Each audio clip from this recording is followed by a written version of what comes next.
What's good, YouTube? This is Boxingwave, and we are back with another fight breakdown. This Saturday on Top Rank ESPN, all right, June 7th, I think 10 p.m. Eastern is the time they have listed. I don't know if that's for the main event or the card, but I will be here this Saturday going live covering this card. Um, Keyshawn Davis is going to be defending his newly crowned WBO lightweight title against Edwin de los Santos. Okay. Like I said, I will be covering the card. You have the other Davis brothers fighting on the card. You have Abdullah Mason also fighting on the card. And earlier that day, I will also be covering the fight between Wardley and Huning that's going to be out, and I think it's going to be in the UK. I'm not sure. But that card is going to be in the afternoon. So I'm going to jump on and cover those fights there. And you guys will see the notification. If you are subscribed, please hit the bell notification. You guys will see the notification with I'm going to go live. But I will be free on Saturday to cover boxing throughout the day. All right. I love this fight. I really love this fight because I love Edwin De Los Santos. Okay. Not too happy at the fact that he has not fought since he fought Shakur Stevenson in late of 2023. So he hasn't been in a ring in over 18 months.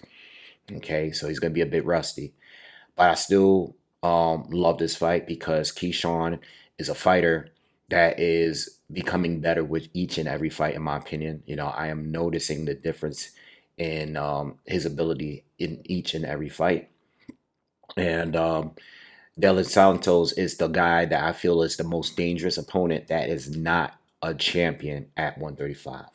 You got a lot of other fighters there. You got Frank Martin, you got Raymond Morataya, you got William Cepeda. I personally think that Edwin De Los Santos is the most dangerous non-champion up there. And I know he has two losses, William Foster Jr. Oh, I'm sorry, William Foster the third, I think. And he has lost the recent loss to Shakur Stevenson. But I've seen both of those fights, and they're not really bad losses. I still think that he can possibly beat some of the top guys in this division right now. Um, I don't know what the layoff is going to look like for him, but again, this is another step up of a dangerous fight, and I still think that this is a huge step up in opposition for Keyshawn Davis. Okay. Edwin De Los Santos, 16 wins, 14 knockouts, 2 losses that I just stated, no draws. He is 25 years old from the Dominican Republic, about 5'8" in height, 70-inch reach. And Keyshawn Davis is now 13 wins with 9 knockouts, 0 losses, 0 defeats. He's 26 years old. And he's listed at 5'9", but he has the same reach, 70-inch. But we'll see how tall they are when they actually have a face-off with each other. I'm expecting Keyshawn to be slightly bigger, but I don't think the size is going to be really a factor here because Edwin's such a huge puncher, very explosive. And you know, when thinking about this fight, I did a lot of film study. I went back to watching fights that I've seen. When it comes to Edwin De Los Santos, I went back and watched the William Foster fight, which I never seen. I actually was looking for this fight in previous breakdowns because this was the loss that I never actually watched. But someone on YouTube recently uploaded a pretty solid highlight video, each round by round, and it's like extended like highlight video, and I got to see the fight. And this was a few years back, right? And William Foster, I've been seeing him fight, and I never rated him that highly. I think I've seen a couple of his fights, and I've seen a few more than a couple. And I was surprised to see that Edwin had lost to him because I would think that Edwin is better than him. But when I watched the fight, I saw it was an 8-round fight, and what I saw in Edwin then, I've seen major improvements in his more recent fights, including the loss of Shakur. But I've seen the Joseph Adorno fight. I've seen the fight with Jose Valenzuela, which is what really, made me start watching him. And I think I've seen improvements in his game since that fight. All right. There was a head clash in the fight. He got cut badly. Uh, his cardio lead seems to be really off. There wasn't much of a jab in the fight. So I didn't like Edwin in that fight. I see why he lost the fight. Okay. Um, but I think he's improved since that fight. So I watched it, was looking for some mistakes and see how Keyshawn could capitalize on some of those mistakes in that fight. But I also think that he's improved since that fight. You know what I mean? Especially in his most recent fight. So I did get a chance to check that out. Edwin is a southpaw, so that's a big deal going into this fight because Keyshawn, who's been in there with southpaws, I still believe that Edwin is the most dangerous opponent up to this point. And he's fought. Keyshawn's been fighting some good people with very few fights in his career, only 13 professional fights, but he's fought Gustavo Lemos. He fought Denis Berancek, where he, won the strap. And the Lemos fight, Lemos he came in really overweight, in that fight. He came in as a welterweight. So didn't stop Keyshawn from destroying him in 2 rounds. But he's been in some tough fights. He went to it with Miguel Medueno, who was a pressure fighter. He went in there with the seasoned Jose Pedraza, who I thought was kind of weight drained, and he's kind of older now, so he stopped him. And then you got the Anthony Yiggett fight, who it's definitely a fight that I think people should watch because Yiggett is the southpaw, that fought as a southpaw throughout the whole fight. Dennis would switch southpaw, Pedraza would switch southpaw, but I think Yiggett is the last like true southpaw fighter that Keyshawn has fought, and he's not on the level of Edwin De Los Santos. All right, so there are questions going into this fight. I've listened to like some of the people doing interviews and giving thoughts and predictions on this fight. I've listened to some people, and a lot of people think Edwin could pull off the upset, and it's possible. I think if anyone's going to beat Keyshawn out of all of the people that he's fought, I think Lemos had a shot going into the fight. I thought it was a dangerous fight going into the fight, but it really wasn't. And I was judging that off the Hitchison fight with Lemos.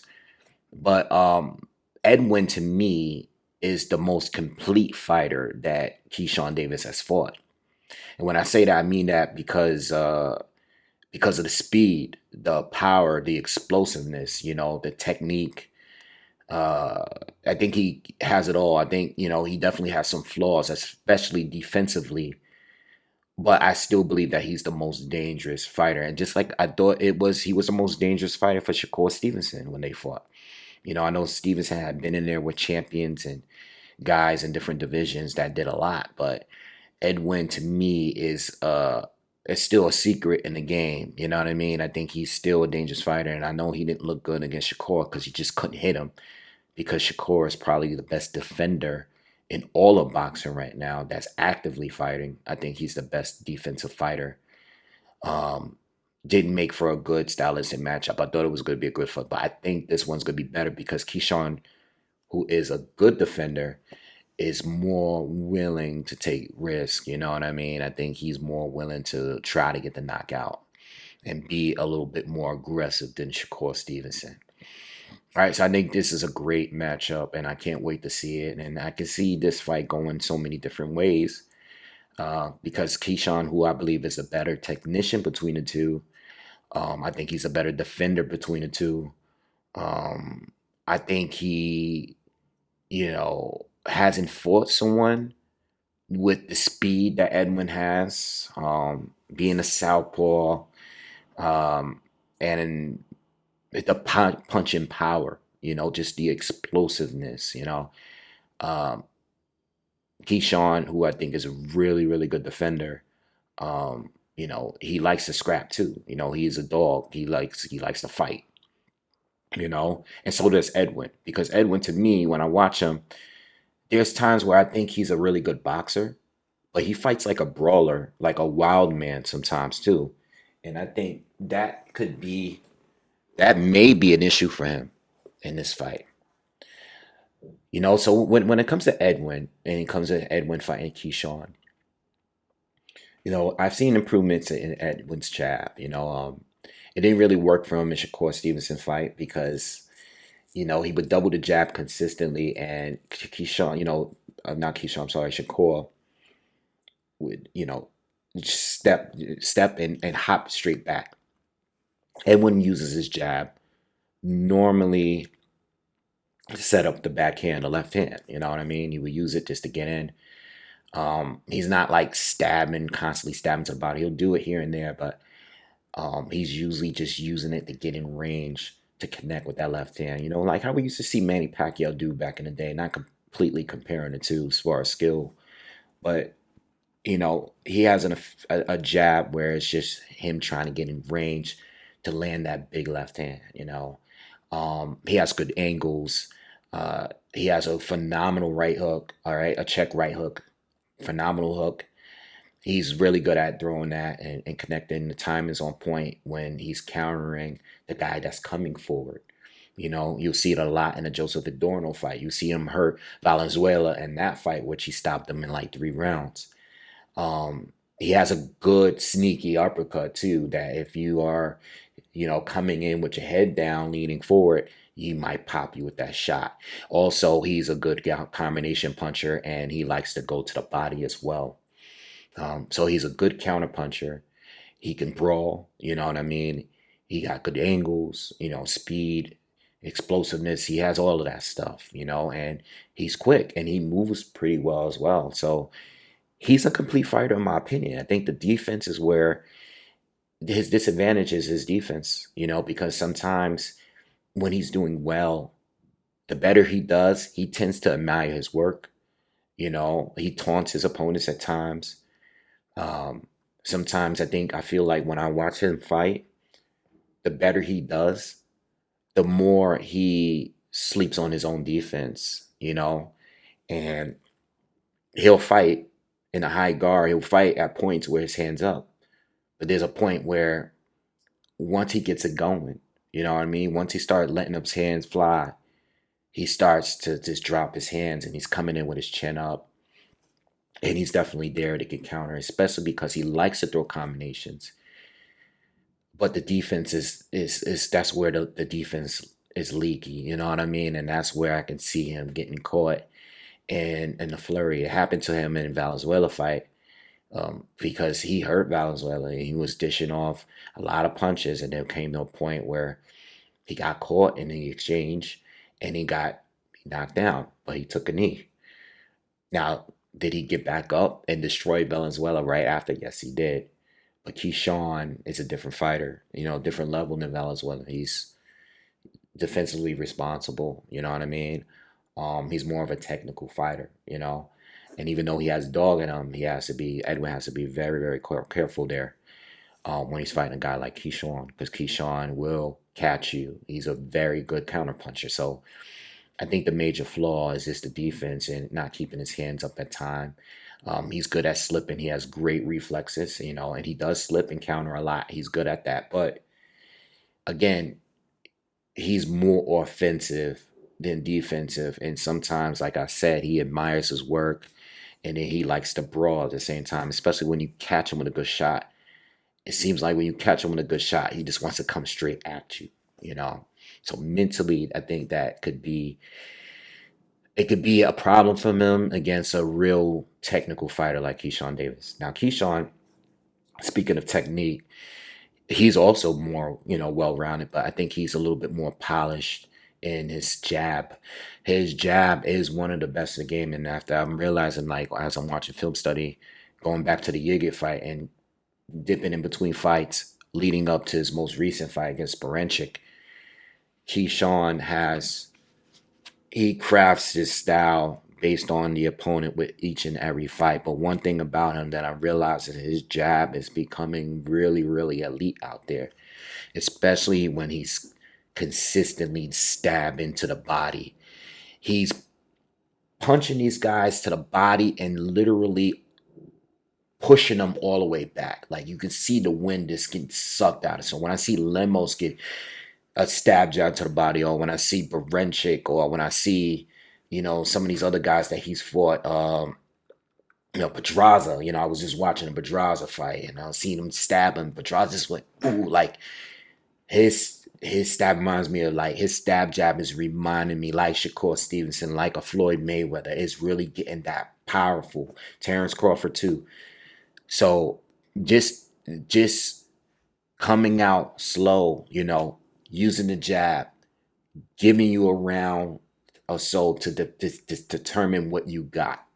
I seen that in the Pedraza fight. I seen that in the Lemos fight where, the first round jab, not doing too much, using that head control, you know what I mean? Whenever they're in close in range, smothering his opponent's offense, all right, leaning in, bumping it with the shoulder, back and back out, stepping around his opponents, using that lead hand to do that head control. He's doing all those little things that I seen Shakur doing to Edwin De Los Santos. And it's like just smothering his offense. You know what I mean? And I can see Keyshawn doing it. Again, Edwin is much faster than a Lemos or a Baranchik, and he has much more pop. So if he does connect, it might hurt Keyshawn. I don't know how good of a chin Keyshawn has at this level. You know what I mean? But if he's not getting hit by the guy, we can see him display nearly Shakur defense, but way better, more effective offense because he probably hits a lot harder than Shakur. So Shakur, I'm sorry, Keyshawn. Sorry, I keep going back to Shakur because they just fought, and those two, Keyshawn and Shakur, are tight. You know what I mean? And I know they do a lot of work together. But Keyshawn Davis, on a technical level, looks like he fights like a vet. We just still waiting to see what he can do on a really top tier level. And he does it all. Again, body work that he does, defense, counter punching, angles, you know what I mean? Um, the way he moves around the ring is everything he does is very technical. It's like planning, but he fights mature. He comes out early to see what you got. He's just not going to be reckless. But at the time that he figures you out, that's when he begins walking you down, bullying you to the body.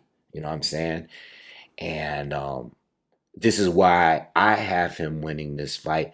And I think he's also going to stop Edwin at some point. I think it's going to take some time. And I think he's going to have a rough start because Edwin comes out really fast. You know what I mean? He has fast hands. He's going to come out. He's going to let his hands go. I don't think he can help himself. I think even if he tries to fight smart, I think he's going to let his hands go.